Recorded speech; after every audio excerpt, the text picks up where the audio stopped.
बिस्मिल्लाहिर्रहमानिर्रहीम। अस्सलाम वालेकुम व्यूअर्स, मैं Mohammad Yasin, lecturer chemistry, government post graduate college Okara, आज आपके साथ एक नए टॉपिक के साथ जो कि सेकंड ईयर केमिस्ट्री का पंजाब टेक्स्ट बुक बोर्ड पे की जो बुक है उसका जो नेक्स्ट टॉपिक है उस पर हम बात करेंगे, और वो टॉपिक है क्रैकिंग ऑफ पेट्रोलियम, या सिंपल कह लें क्रैकिंग।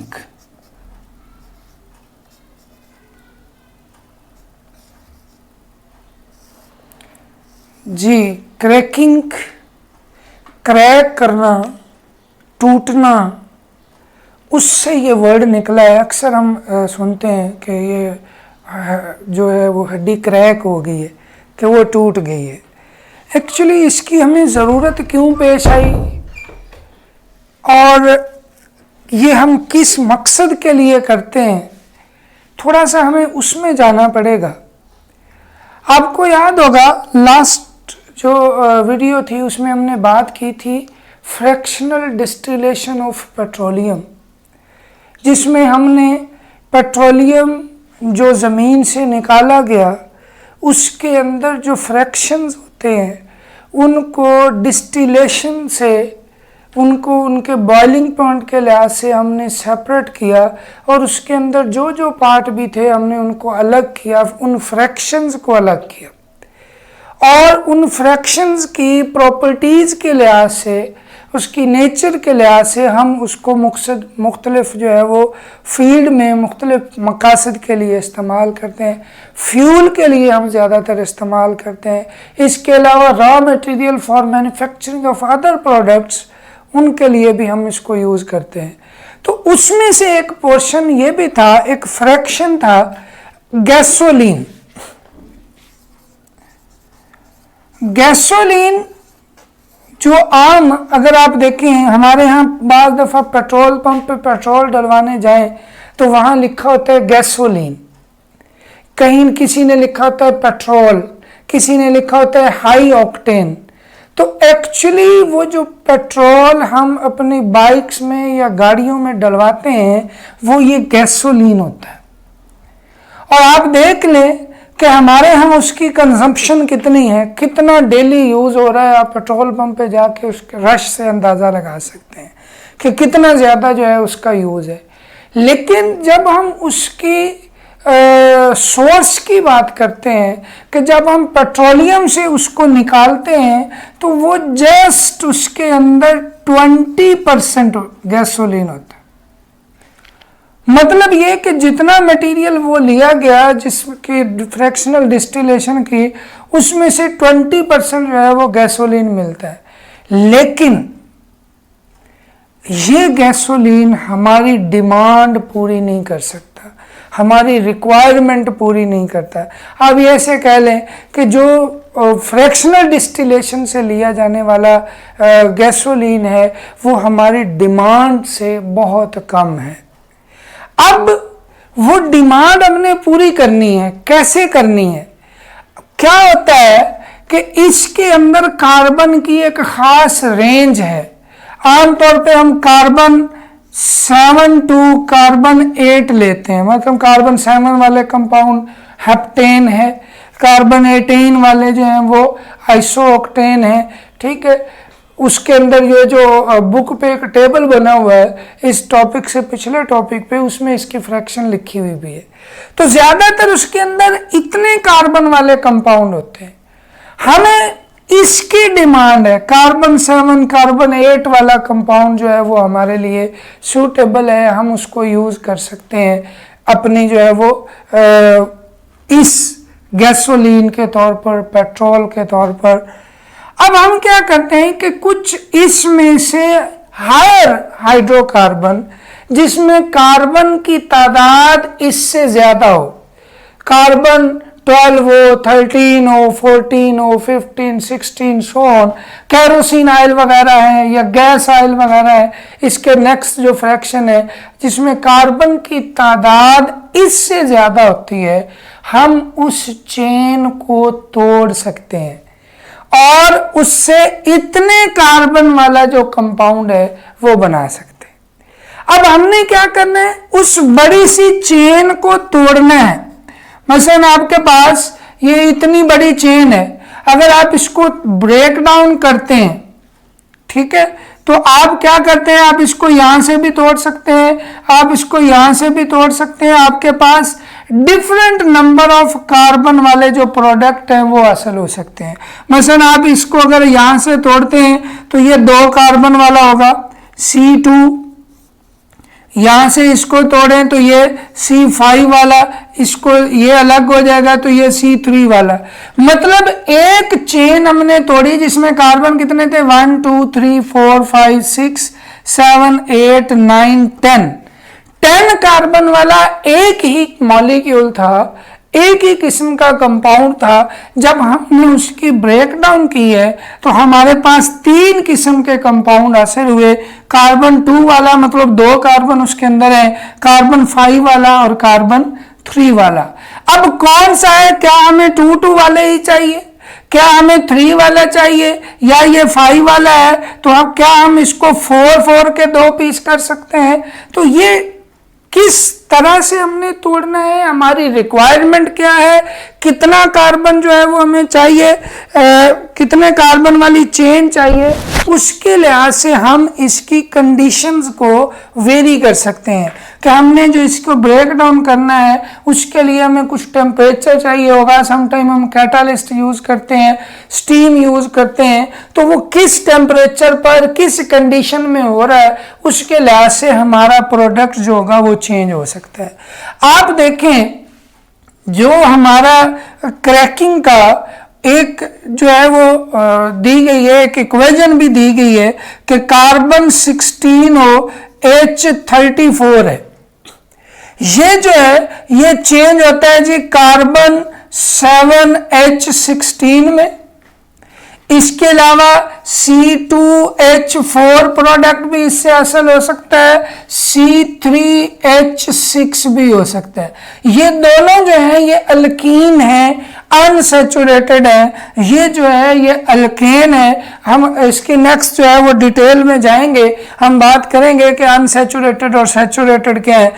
तो एक्चुअली हमने क्या किया कि 16 कार्बन वाला एक कंपाउंड लिया, उसको हमने हीट किया, खास कंडीशन दी, टेम्परेचर दिया तकरीबन 700 डिग्री सेंटीग्रेड, तो उससे ये वाले हमारे पास 3 किस्म के प्रोडक्ट हासिल हुए। एक ही किस्म का था लेकिन 3 किस्म के हासिल हुए, और तीनों के अंदर कार्बन की तादाद इससे क्या हुई, कम हो गई।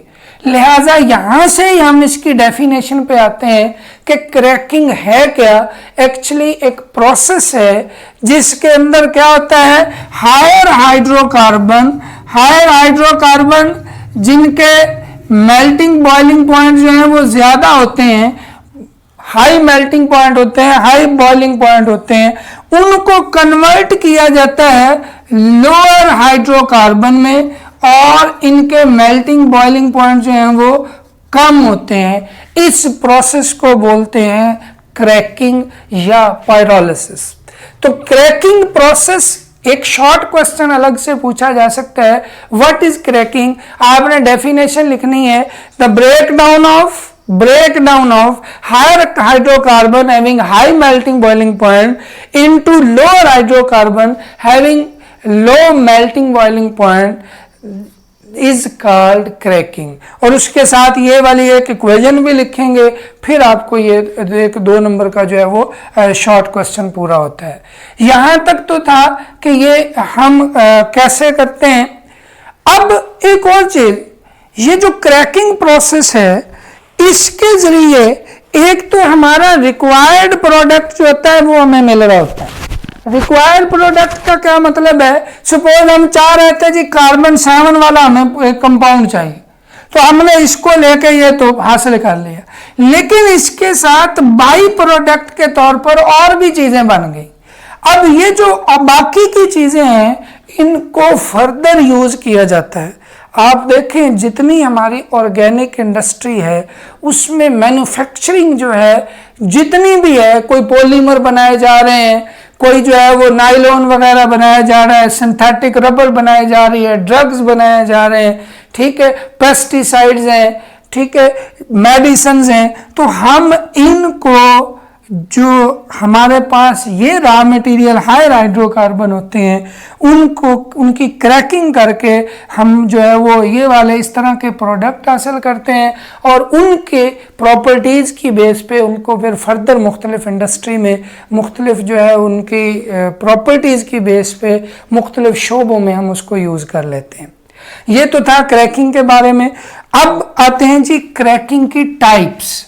ये एक अलग से लॉन्ग क्वेश्चन पूछता है कि what is cracking, discuss its types. तो टाइप्स भी आपको पता होनी चाहिए। अब ये जो क्रैकिंग की टाइप्स है ना, ये कंडीशन की बेस पे इनको कैटेगराइज किया गया। हमारी जो पंजाब टेक्स्ट बुक बोर्ड की बुक है उसके मुताबिक क्रैकिंग की 3 टाइप्स हैं। पहली है जी थर्मल क्रैकिंग। कौन सी है जी? Thermal cracking. वर्ड ही आपको कुछ ना कुछ बता रहा होगा। वर्ड थर्मल मीन हीट करना है। इसमें क्या करते हैं हम? हीट करते हैं हाई टेम्परेचर पर and high pressure. High temperature and high pressure.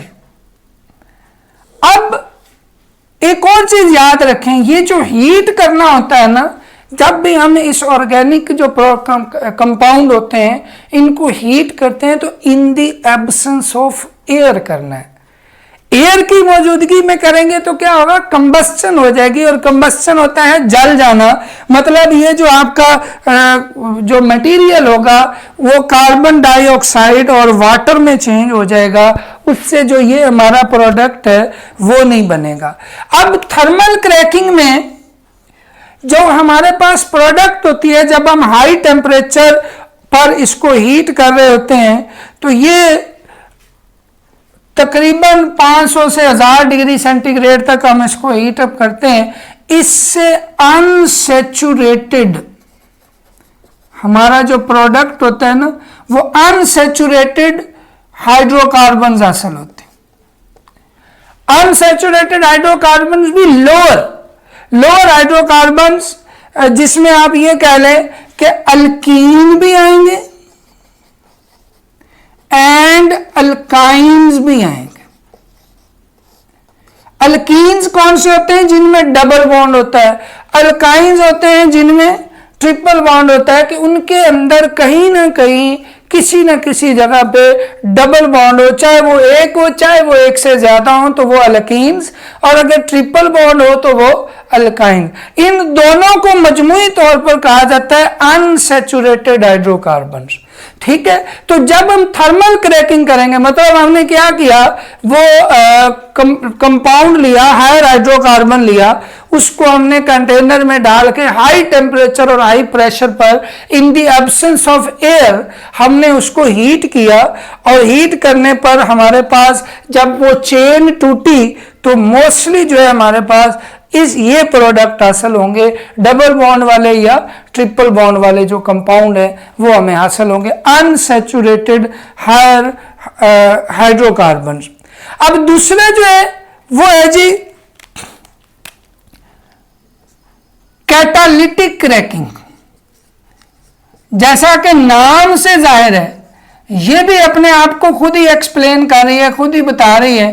Catalytic cracking catalyst की मदद से। कैटालिस्ट होता है जो किसी रिएक्शन को करवाने में, किसी काम को करवाने में सपोर्ट करता है, हेल्प कर रहा होता है। तो इसमें भी हम जो है वो यही काम ही तकरीबन करेंगे, हमने क्रैकिंग ही करनी है। लेकिन ये जो कंडीशन है कि आप हाई टेम्परेचर हाई प्रेशर जब देते हैं ना, तो उसको समटाइम कंट्रोल करना जो है वो हमारे लिए मुश्किल होगा, तो हमारे फ्यूल कंजप्शन ज्यादा होगी, हीट करना पड़ रहा है। तो हम क्या करते हैं जी, इसको लो टेम्परेचर पर करते हैं। लो टेम्परेचर होता है, लो प्रेशर होता है एंड प्रेशर, ठीक है जी। लेकिन in the presence of catalyst, catalyst की मौजूदगी में हम कर रहे होते हैं। अब कैटालिस्ट की मौजूदगी में जो कैटालिस्ट होते हैं, जो आमतौर पर यूज होते हैं, वो मिक्सचर है दो चीजों का। एक है silica, silicon dioxide plus alumina Al2O3, इन दो चीजों का मिक्सचर हम यूज करते हैं कैटालिस्ट के तौर पर। इसकी मौजूदगी में ये भी उसके अंदर डाल देते हैं, फिर हम इसको हीट करते हैं। तो हमें इतना हाई हीट करना नहीं पड़ता, इतना हाई टेम्परेचर पर उसको जो है वो ले जाना नहीं पड़ता। आमतौर पर हम जो हीट करते हैं वो 500 डिग्री सेंटीग्रेड होता है, और जो प्रेशर है वो 2 एटमॉस्फेयर है, जो वैल्यू आपकी बुक में लिखी गई है। ये टेम्परेचर कम ज्यादा भी किया जा सकता है, प्रेशर भी थोड़ा कम ज्यादा किया जा सकता है, ठीक है। लेकिन उसके लिहाज से फिर हमारा जो प्रोडक्ट होगा ना, जो हम ब्रेक डाउन करके लेके आ रहे हैं, जो हम बनाना चाहते हैं, वो बदल जाएगा। इस कंडीशन में करें, इन कैटालिस्ट की मौजूदगी में करें, तो जो हायर हाइड्रोकार्बन होते हैं वो आमतौर पर जो है वो लोअर हाइड्रोकार्बन में चेंज हो जाते हैं। इसमें जो गैसोलीन खास तौर पे, अब आपको याद होगा हम ये बात कर चुके हैं यहां पे कि इसकी मदद से गैसोलीन की जो कमी है, उसकी जो डिमांड है, उसको पूरा किया जाता है इस तरह से। गैसोलीन यहां से बनेगा, और यहां पे गैसोलीन भी हाई ऑक्टेन नंबर वाला, ये अभी हम नेक्स्ट टॉपिक में बात करेंगे हाई ऑक्टेन नंबर क्या होता है। आप ये समझ लें कि जितना ज्यादा ऑक्टेन नंबर होगा उतनी उसकी क्वालिटी अच्छी होगी, ठीक है। तो ये हाई ऑक्टेन नंबर वाला जो गैसोलीन है वो हम कैटालिटिक क्रैकिंग से हासिल करते हैं। अब इसके बाद जो नेक्स्ट इसकी टाइप है वो है steam cracking. Steam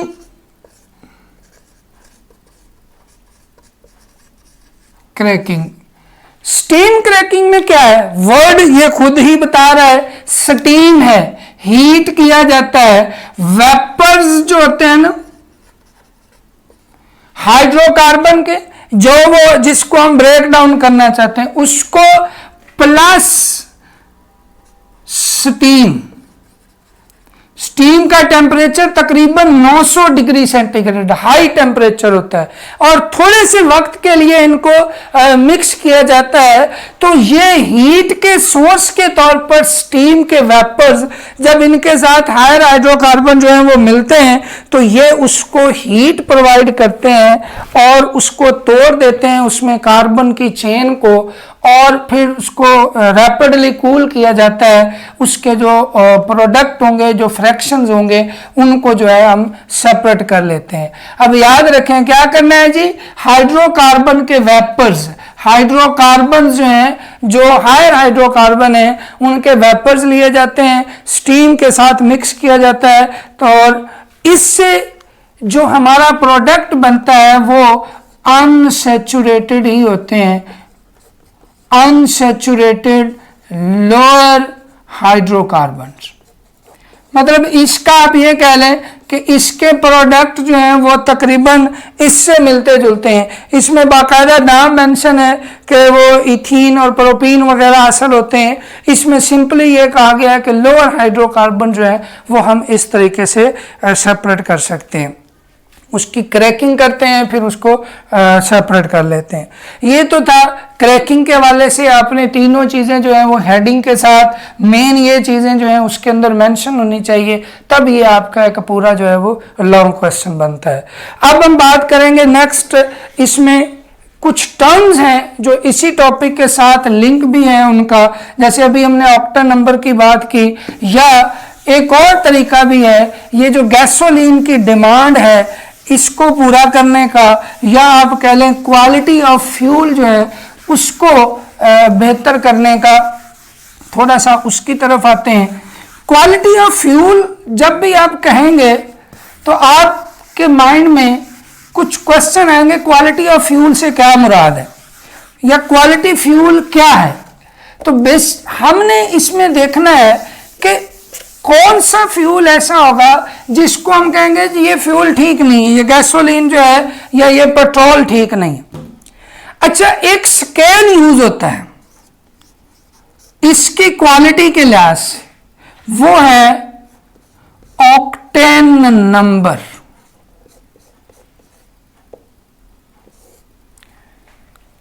octane number क्या है? आप ये कह लें कि percentage of isooctane in fuel. Isooctane एक केमिकल है, ठीक है। नेक्स्ट जब हम इसमें जाएंगे तो उसमें इसकी डिटेल भी हमें पता चलेगी कि हम आइसो के टर्म जो है वो क्यों यूज करते हैं।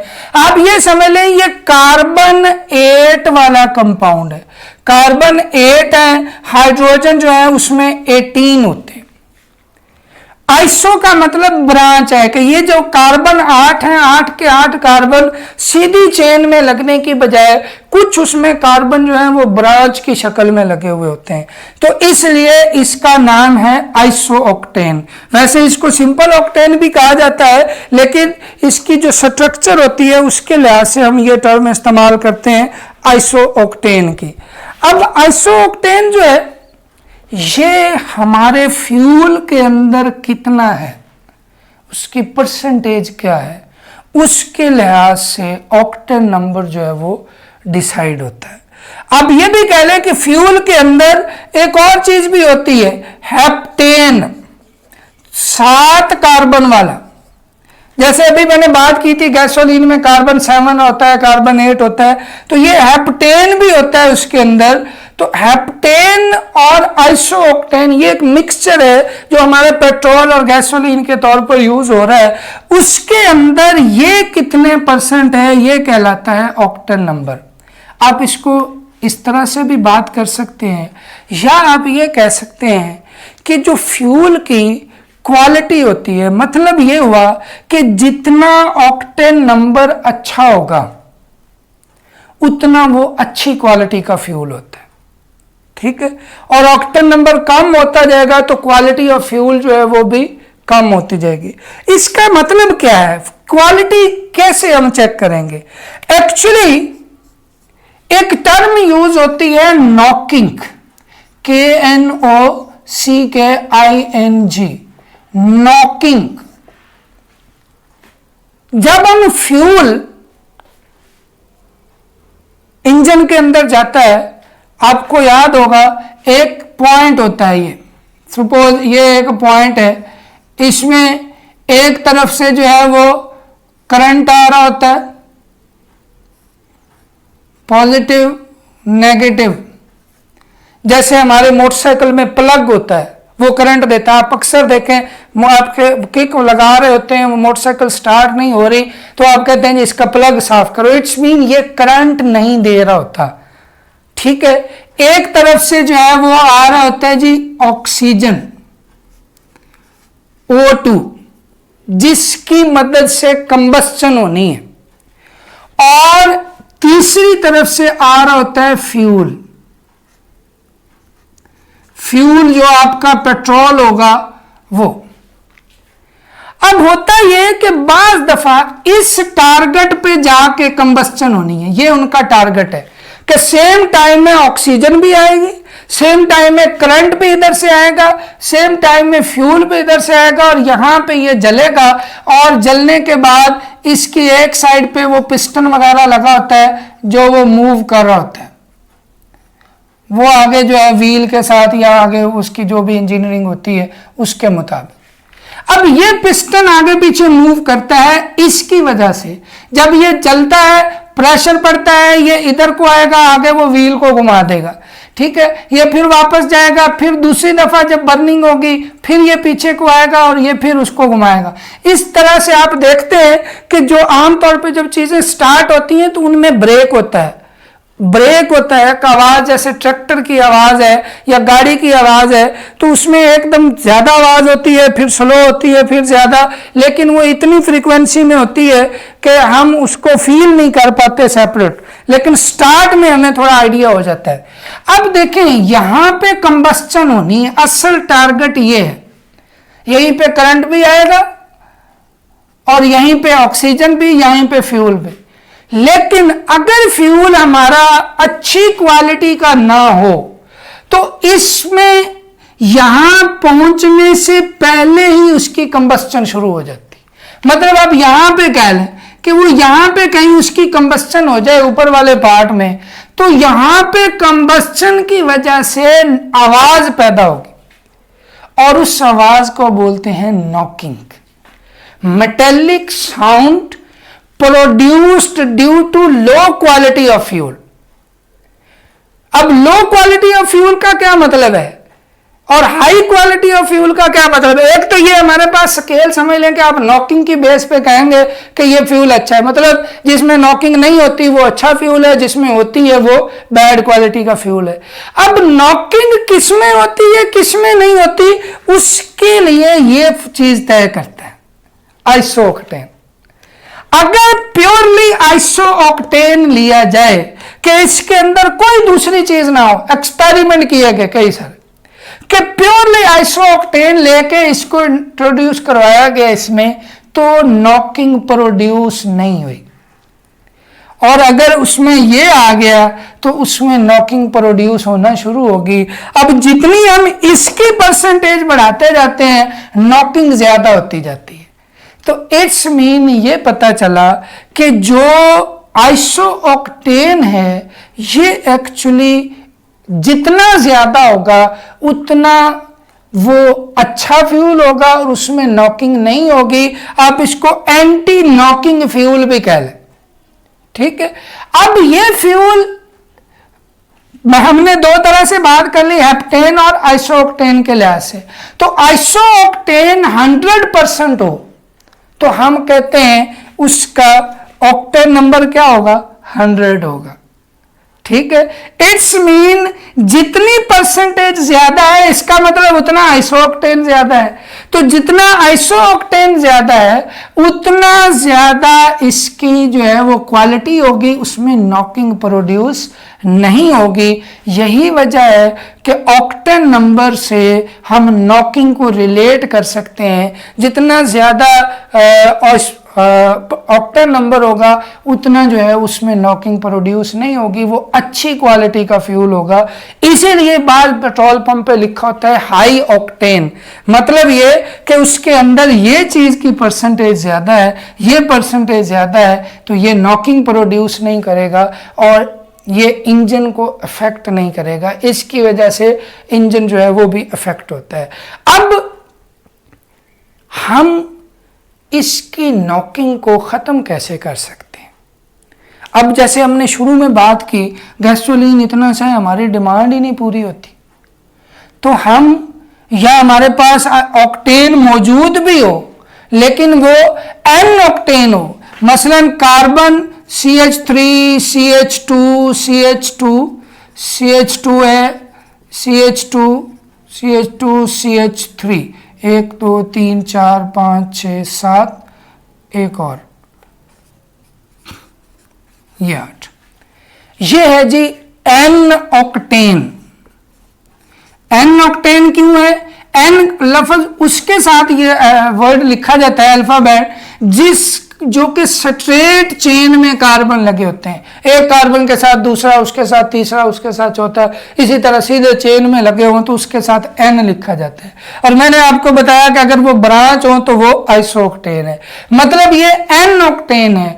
इसके ऊपर हम कुछ काम करते हैं, इसको हीट करते हैं, कुछ कैटालिस्ट वगैरह डालते हैं कि हम इसको इस फॉर्म में चेंज कर सकें, CH3 CH CH2 CH CH3, एक CH3 यहां पे आ जाए, एक CH3 यहां हो और एक CH3 यहां हो। अब देखें ये भी ऑक्टेन ही है, मतलब 8 कार्बन है, 1 2 3 4 5 6 7 8, 8 कार्बन है, मतलब ऑक्टेन ही है। लेकिन ये जो ऑक्टेन है इसके अंदर आप ये अगर सीधी चेन है तो ये क्या है, ब्रांचेज आ गई, साइड पे निकल रही हैं, ये ब्रांच है, ये ब्रांच है, ये ब्रांच है, इसलिए इसको हम आइसोऑक्टेन बोलते हैं। अब आइसोऑक्टेन जो है ये तो इसको जनरल नेम है, इसका एक मखसूस नाम भी होता है उसकी स्ट्रक्चर के लिहाज से, उसकी बॉन्डिंग के लिहाज से, और वो मखसूस नाम जो है ये आगे हम नेक्स्ट चैप्टर में पढ़ेंगे, पूरा एक नोमेनक्लेचर। उसके मुताबिक इसका नाम है 2,2,4 ट्राइमिथाइल पेंटेन। ठीक है जी, ये इसका एक खास नाम है जो इसकी स्ट्रक्चर को भी शो कर होता है। यूपेक सिस्टम होता है, international union of pure and applied chemistry, internationally एक इदारा है जो कि ये नोमेनक्लेचर जिसने रूल तय किए, उन रूल्स के मुताबिक इसका नाम जो है वो ये है। अब देखिए हमने क्या किया, ये था फ्यूल के अंदर, उसकी क्वालिटी अच्छी नहीं थी, उसमें नॉकिंग होगी। जब हमने इसको इसमें बदला उसकी क्वालिटी अच्छी होगी, तो इट्स मीन अब इसमें नॉकिंग भी नहीं होगी। तो आप ये कह सकते हैं कि इसको इसमें बदलना